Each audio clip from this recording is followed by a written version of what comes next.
요즘 비대면이고 마스크 쓰고 말도 많이 하지 말라고 그래가지고 성경 구절도 그냥 딱 한 구절씩 이렇게 택했습니다.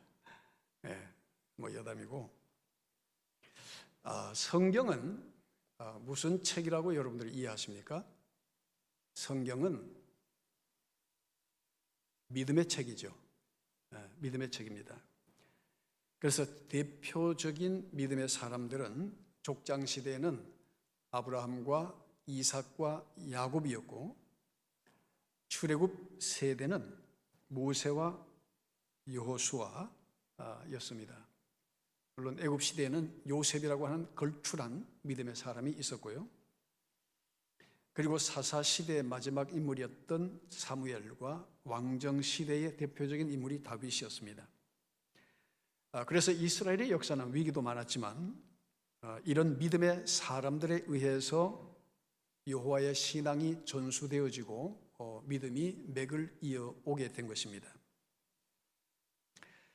그 가운데서 왕조 시대에 믿음을 대표하고 또 믿음의 기준이 된 인물이 있습니다. 바로 그 사람이 다윗이었죠.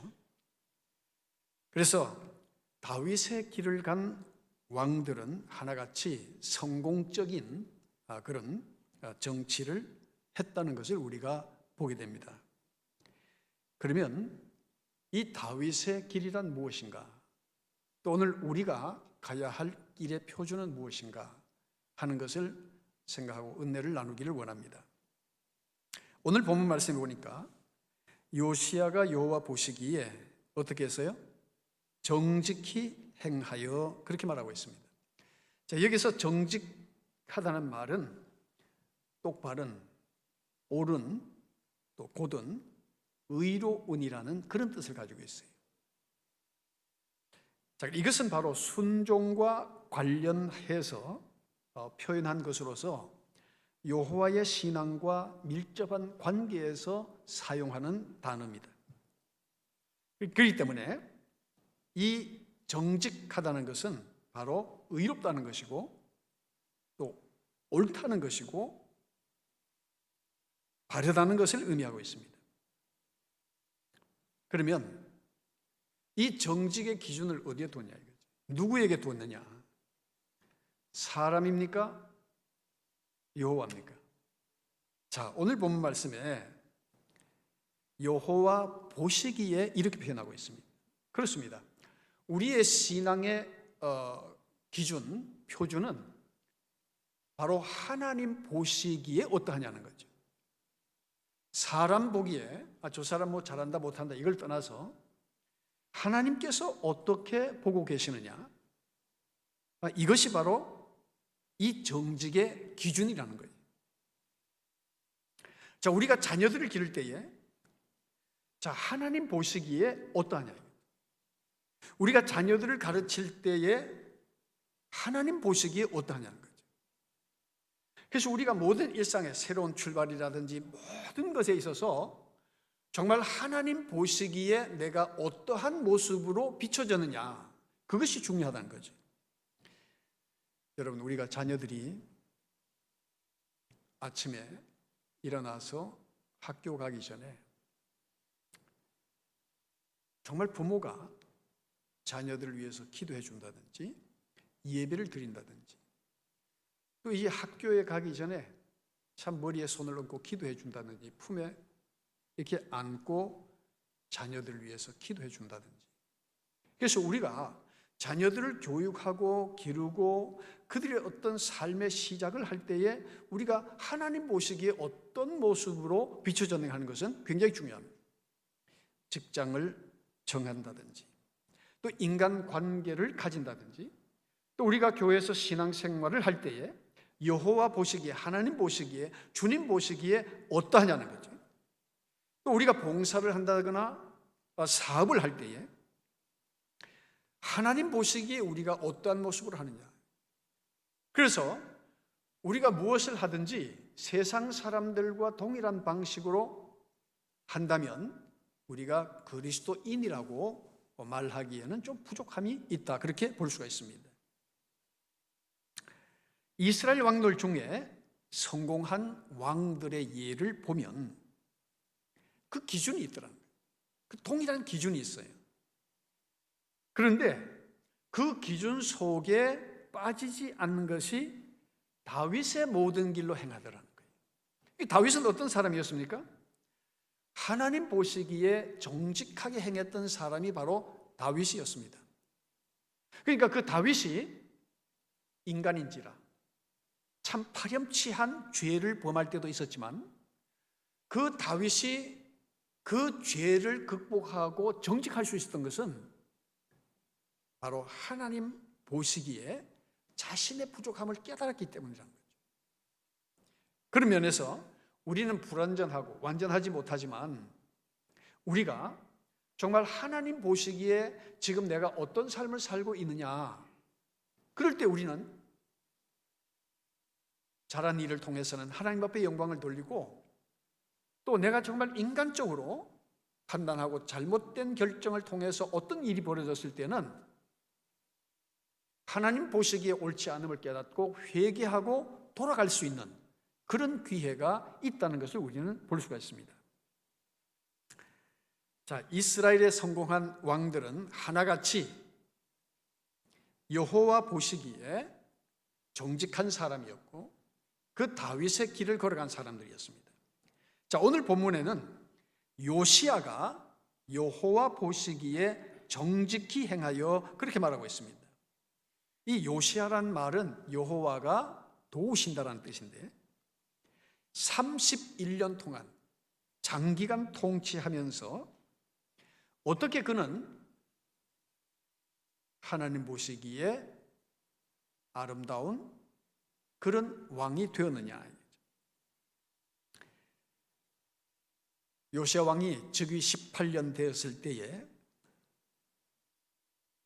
성전에 사람들이 출입을 하지 않아서 성전이 거의 부서지고 형편없이 된 거예요. 그만큼 영적으로 침체에 빠졌던 그 나라를 이 요시야가 성전 수리를 하게 됩니다.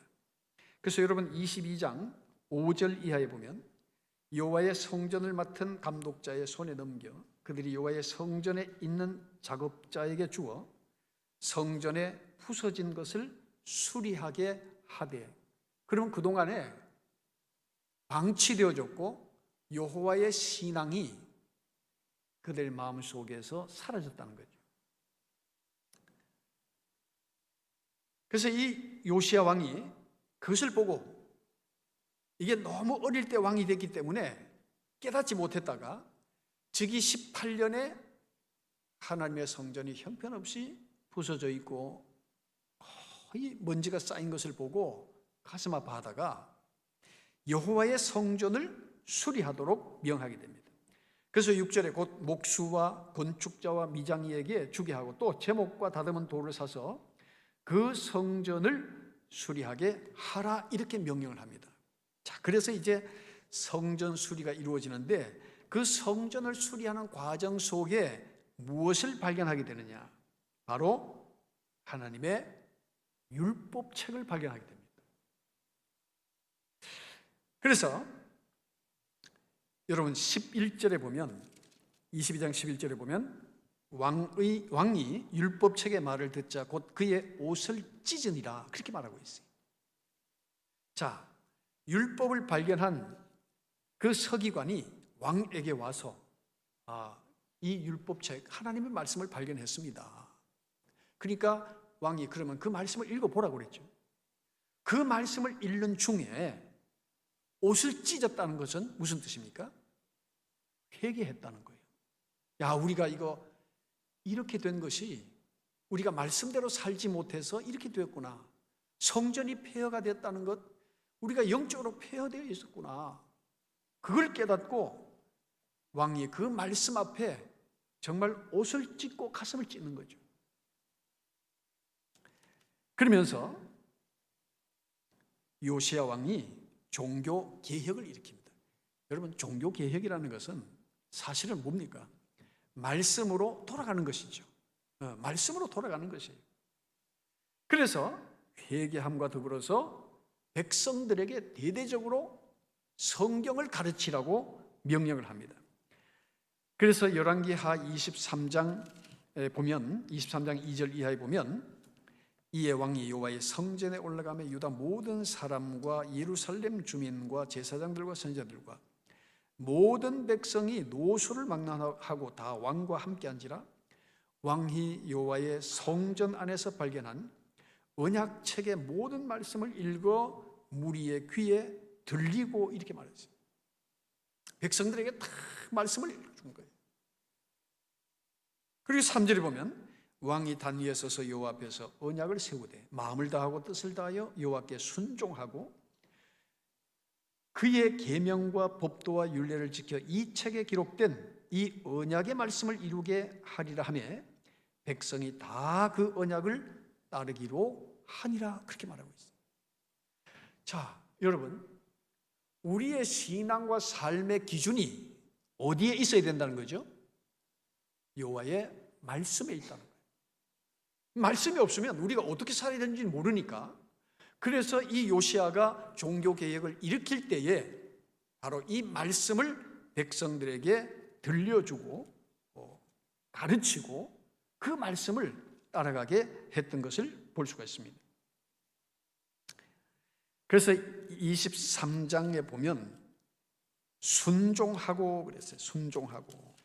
여러분, 여호와께 순종하고. 순종의 동기는 어디에 있습니까, 여러분? 순종의 동기.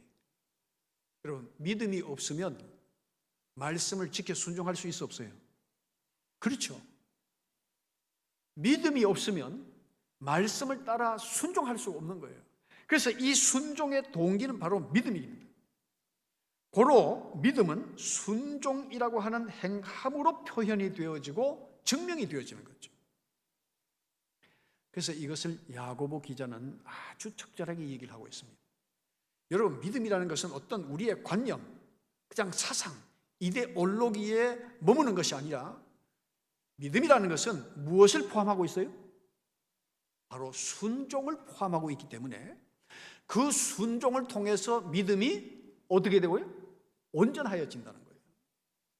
자, 우리가 잘 아는 말씀이지만 야고보서 2장 14절과 22절 말씀을 보겠습니다. 자, 14절 말씀 같이 읽겠습니다. 내 형제들아, 만일 사람이 믿음이 있노라 하고 행함이 없으면 무슨 유익이 있으리요? 그 믿음이 능히 자기를 구원하겠느냐? 그리고 22절에 내가 보거니와 믿음이 그의 행함과 함께 일하고 행함으로 믿음이 어떻게 해요? 온전하게 되었느니라. 그래서 믿음이라고 하는 것은 순종이 동반되지 않으면 그 믿음은 무엇이다? 가짜다는 거예요. 그러니까 정말 우리가 말로 믿는다는 것은 별로 의미가 없다는 거예요. 우리의 삶 속에서, 우리의 삶의 현장에서 정말 하나님의 말씀을 따라 우리가 순종할 때 그 믿음을 누가 볼 수 있습니까? 주변의 사람들이, 가족들이, 믿지 않는 동료들이, 믿지 않는 친구들이 보고 정말 당신은 그리스도인이군요 하고서 말할 수가 있는 거죠.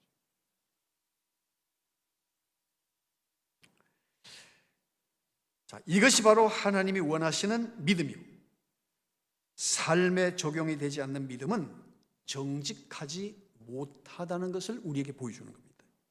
여기서 정직하다는 것은 옳다, 의롭다는 거예요. 그러니까 우리가 순종함으로 우리의 믿음이 온전히 인정을 받게 되고 의롭다 여김을 받게 되는 거죠. 정직하다는 것이 의롭다는 말이니까.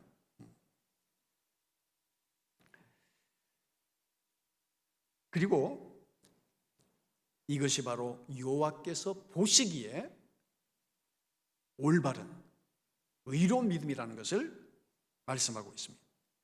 그리고 이스라엘의 유다 나라 때 성공한 왕 중에 또 한 사람은 바로 히스기야입니다. 이 히스기야라는 말은 여호와는 강하시다는 그런 뜻이 있는데, 이 히스기야 왕은 무려 29년간 통치합니다. 요시야 왕은 31년간 통치를 합니다. 자, 그런데 열왕기하 18장 우리가 3절을 한번 보겠습니다. 자, 어떻게 표현하고 있는지. 자, 3절 같이 읽어볼까요?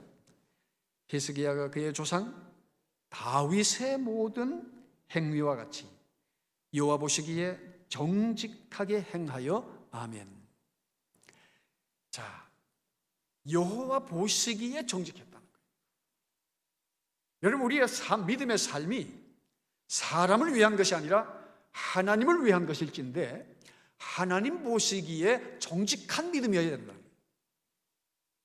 근데 놀라운 일은 그 3절 이하의 4절에 보면 그가 여러 산당들을 제거하며 주상을 깨뜨리며 아세라 목상을 찍으며 모세가 만들었던 놋뱀을 이스라엘 자손이 이때까지 향하여 분향함으로 그것을 부수고 느후수단이라 일컬었더라.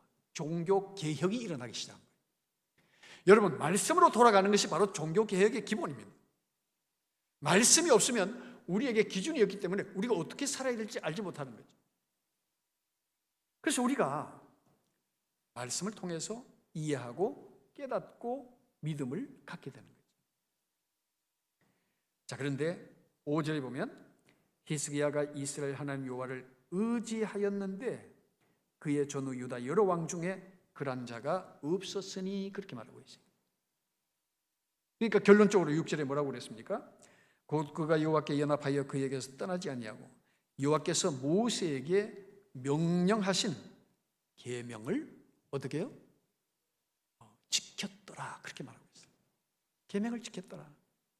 그러니까 자, 우리 7절 좋은 말씀 한번 같이 읽어봅시다. 여호와께서 그와 함께 하심에 그가 어디로 가든지 형통하였더라는 거예요. 그가 정직히 행하니까 하나님께서 어디로 가든지 형통하게 하셨다는 거예요. 여러분, 우리가 신앙이라는 것, 믿음이라는 것은 뭐 추상적이거나 어떤 뭐 사상이나 이념이 아닙니다. 그 믿음이라는 것은 바로 하나님께서 보시기에 옳은 것, 그것이 순종이요 말씀을 따라 행하는 것이라는 거예요.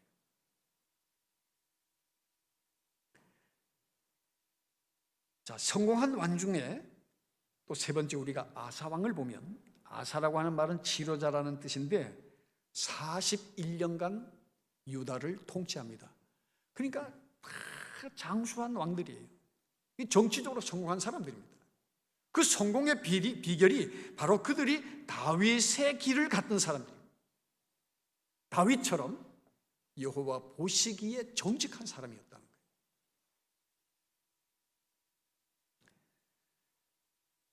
그래서 열왕기상 15장 11절 말씀을 우리가 잠깐 보겠습니다. 열왕기상 15장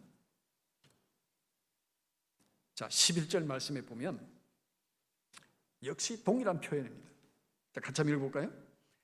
아사가 그의 조상 다윗같이 여호와 보시기에 정직하게 행하여 아멘. 한결같은 거예요. 여호와 보시기에 정직하더라는 거예요. 하나님 보시기에 옳더라는 거예요. 하나님 보실 때에 의롭다는 거예요. 주님이 보실 때에 의롭다고 인정해 주시는 거예요. 그리고 우리가 사람 앞에서 잘하는 것이 아니고 하나님 앞에서 옳은 길을 가더라는 거죠.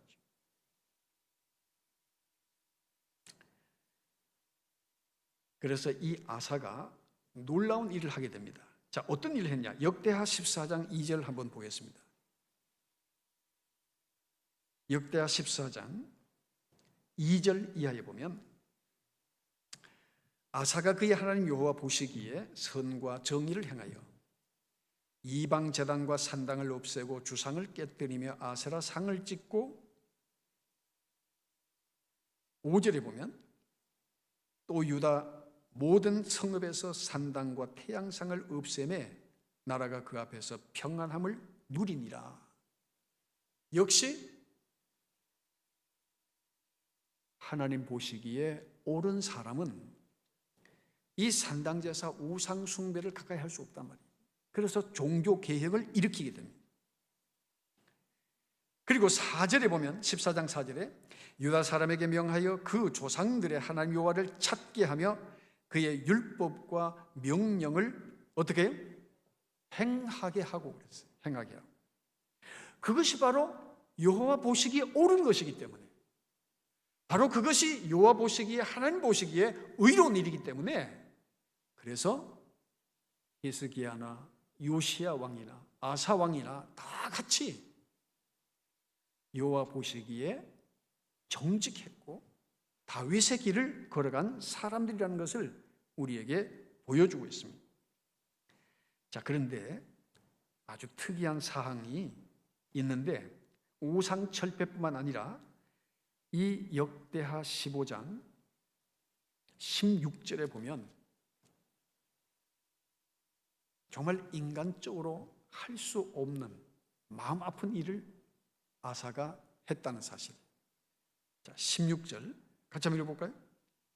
아사 왕의 어머니 마아가가 아세라의 가증한 목상을 만들었으므로 아사가 그의 태후의 자리를 폐하고 그의 우상을 찢고 빠 기드론 시냇가에서 불살랐으니 아멘. 이 아사 왕이 인간적으로 할 수 없는 자기를 길러준 어머니였지만 하나님 보시기에 정직한 삶을 살기 위해서 어떻게 했어요? 그 우상을 만들어 섬기는 그 어머니의 태후의 자리, 왕의 어머니로서 그 지위를 어떻게 했어요? 폐해버렸다는 거예요. 그런데 이 아사가 그 일을 하기까지 얼마나 마음이 아팠겠습니까? 또 얼마나 하나님 앞에 눈물로 기도했겠습니까? 자기를 길러준 어머니인데. 그래서 그 왕위를 폐하면서까지도 여호와 보시기에 정직함을 유지하기 위해서 그 일을 행했다는 거예요. 자, 그러면 아사가 그 후에 그 어머니를 홀대했을까요? 그 일로 통해서 어머니에게 더 지극정성으로 효도했다고 봅니다. 왜? 하나님 보시기에 그것이 옳은 일이기 때문에.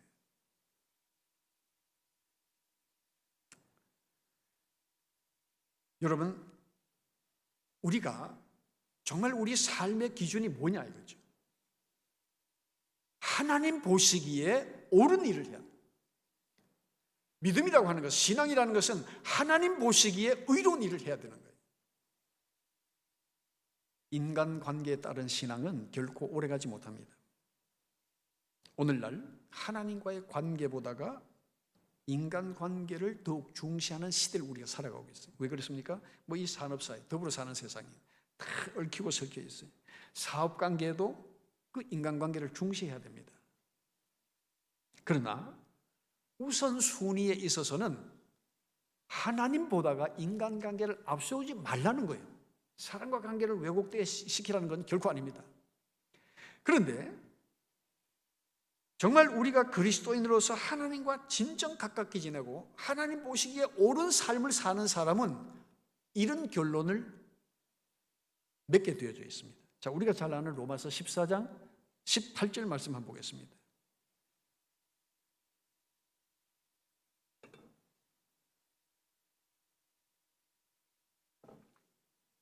자, 18절 우리 같이 읽어볼까요?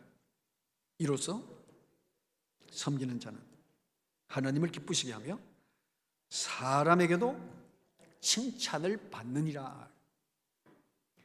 하나님 보시기에 옳은 일을 하는 사람은 인간관계가 우선이 아니기 때문에 먼저 하나님 앞에 바로 서기를 원하는 사람이에요.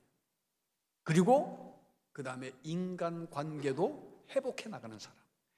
그래서 그리스도를 섬기는 자는 하나님을 기쁘시게 하며 사람에게도 칭찬을 받는다는 거예요. 이것이 참된 그리스도인의 결론이라는 거죠.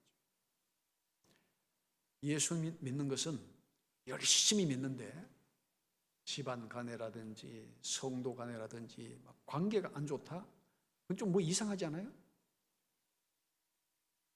왜냐하면 사람이 다 자기 이해관계에 얽히다 보면 뭔가 좀 자기가 유리해야 되겠다고 생각하는 욕심이 있으면 그 관계가 그렇게 깨지거든요. 그러나 정말 하나님 보시기에 옳은 삶을 사는 사람은 우선순위가 있습니다. 그래서 하나님 말씀에 비춰서 이 관계가 잘못되었으면 그것은 일단 정리하고 보는 거예요. 그리고 다시 그 믿음의 바탕 위에서 새롭게 세워져 가는 거죠. 그러니까 우리가 예수 믿는다 하면서 맨날 싸우고 다투고 무슨 일이 있으면 막 안 좋았다가 또 그 다음에 또 이해관계에 얽히면 또 그냥 착 붙었다가 옆에서 보면 정신이 없는 거예요. 여러분, 우리 신앙이란 그런 게 아닙니다.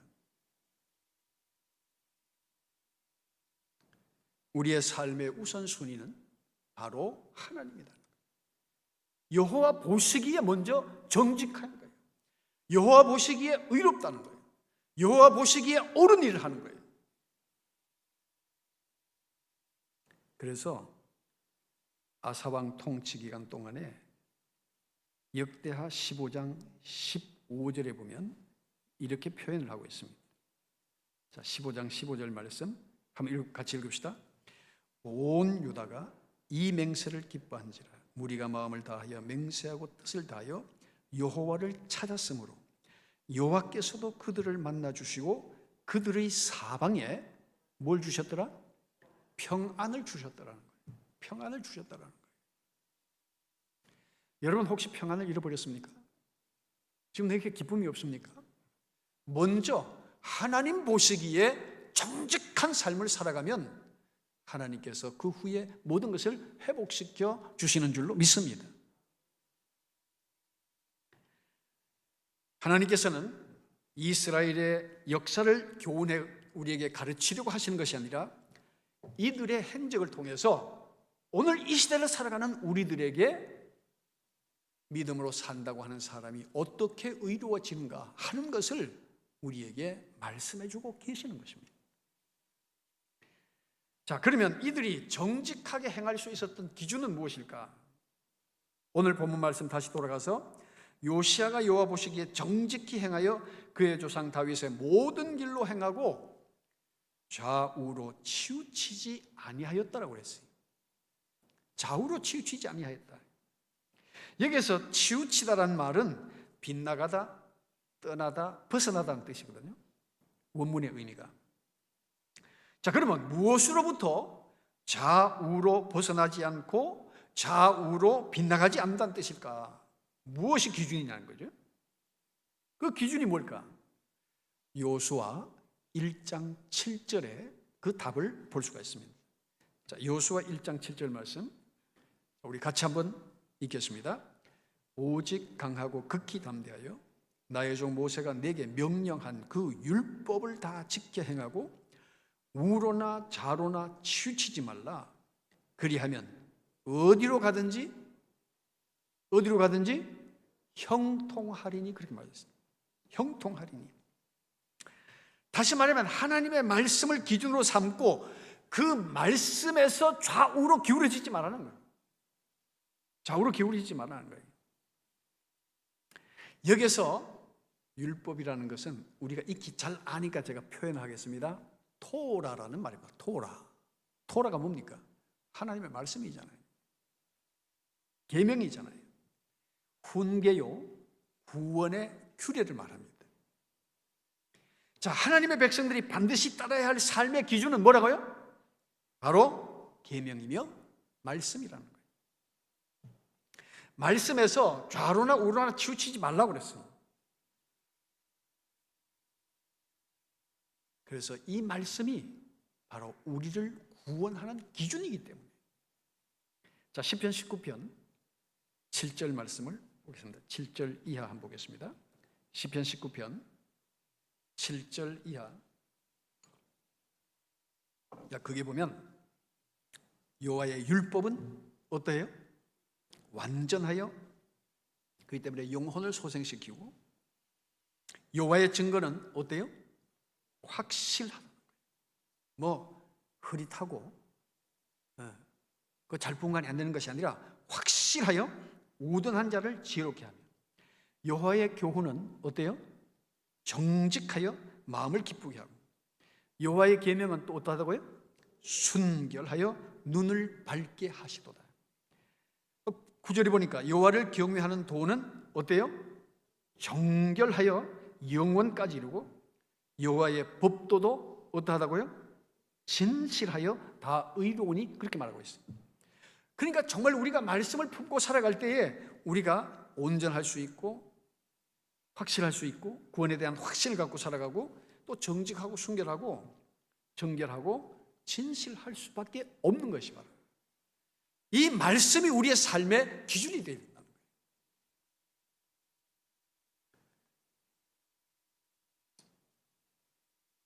예수님께서도 우리에게 말씀하셨습니다. 우리의 삶의 기준이 무엇이 되어야 되는지, 우리가 어떻게 생명을 얻는지를 말씀하고 계시죠. 자, 요한복음 8장 47절 말씀을 보겠습니다. 47절과 51절입니다. 우리 47절 함께 읽겠습니다. 하나님께 속한 자는 하나님의 말씀을 듣나니 너희가 듣지 아니함은 하나님께 속하지 아니하였음이로다. 자, 하나님께 속한 사람은 뭘 들어요? 하나님의 말씀을 듣는다는 거예요. 여기 듣는다는 것은 그냥 시청각적인 의미만 말하는 것이 아니라 듣는 자는 어떻게? 그 말씀을 따라 살아가는 자예요. 그래서 51절에 뭐라고 그랬습니까? 같이 읽어볼까요? 진실로 진실로 너희에게 이르노니 사람이 내 말을 믿으면 영원히 죽음을 보지 아니하리라. 아멘.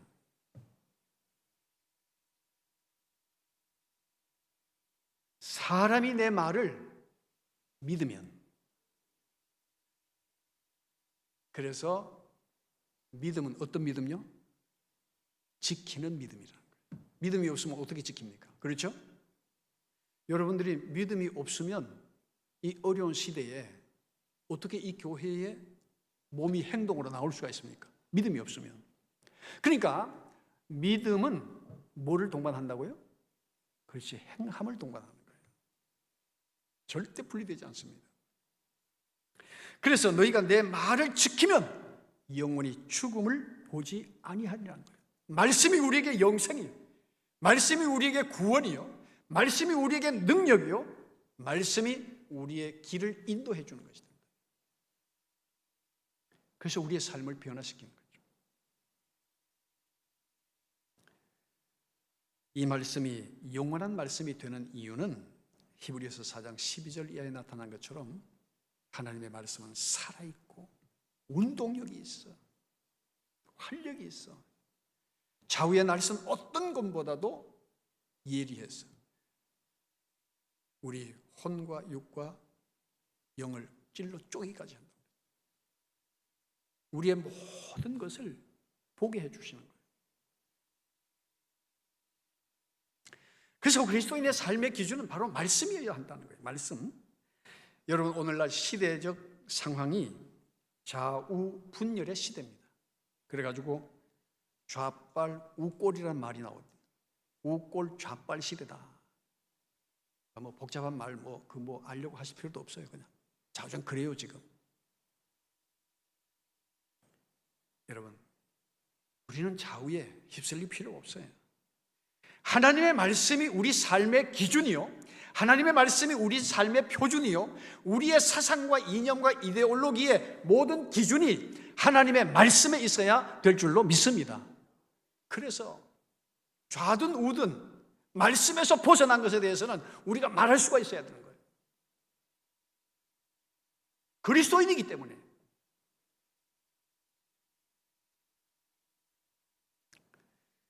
하나님의 말씀이 기준이 되는 삶을 살아가야 합니다. 그리할 때 정직했던 다윗의 길을 걷는 그리스도인이 되는 줄로 믿습니다. 다윗은 파렴치한 범죄로 하나님의 마음을 참 아프게 한 적이 있었습니다. 그런데 그가 회개할 수 있었던 것은 무엇 때문이었습니까? 그에게 여호와의 말씀이 있었기 때문에, 그 말씀이 범죄 이후에 그 양심의 가책을 일으켰어요. 그 말씀이 그로 하여금 회개할 수밖에 없게 됐다는 거죠. 말씀이 없으면 죄를 죄인 줄 모르고 살아가는 거죠. 그래서 말씀이 있어서 양심의 가책을 느끼고 회개했을 때에 하나님께서는 보듬어 주시면서 그를 회복시켜 주시고 이스라엘의 모든 왕들이 가는 길에 표준이 되게 하신 것입니다. 그래서 선한 왕들의 기록에는 항상 다윗의 모든 길로 행하고 하는 기록이 남게 되어진 거죠. 사랑하는 성도 여러분, 우리가 정직한 의로운 그리스도인이라면 말씀 중심되는 삶을 살아야 될 줄로 믿습니다. 시대적 상황은 지금까지 2000년 역사 속에서 교회는 어렵지 않았던 때는 한 번도 없었습니다. 그러나 우리가 말씀을 잃어버렸을 때 교회는 타락했었고, 그 가운데서 말씀 회복이 일어났을 때에 바로 새로운 운동을 통해서 하나님은 교회를 새롭게 해주셨습니다. 요시야, 히스기야, 아사 왕들의 특징은 바로 말씀을 발견하고 종교 개혁을 일으켰고, 새로운 영적 부흥과 더불어 하나님이 주시는 평안을 통해서 그 시대가 부흥했다는 것을 우리는 기억해야 할 것입니다. 그들이 다윗의 길을 걸어간 것처럼 우리에게 있어서는 길이요 진리요 생명 되신 예수 그리스도를 통해서 우리는 나아가는 성도의 삶을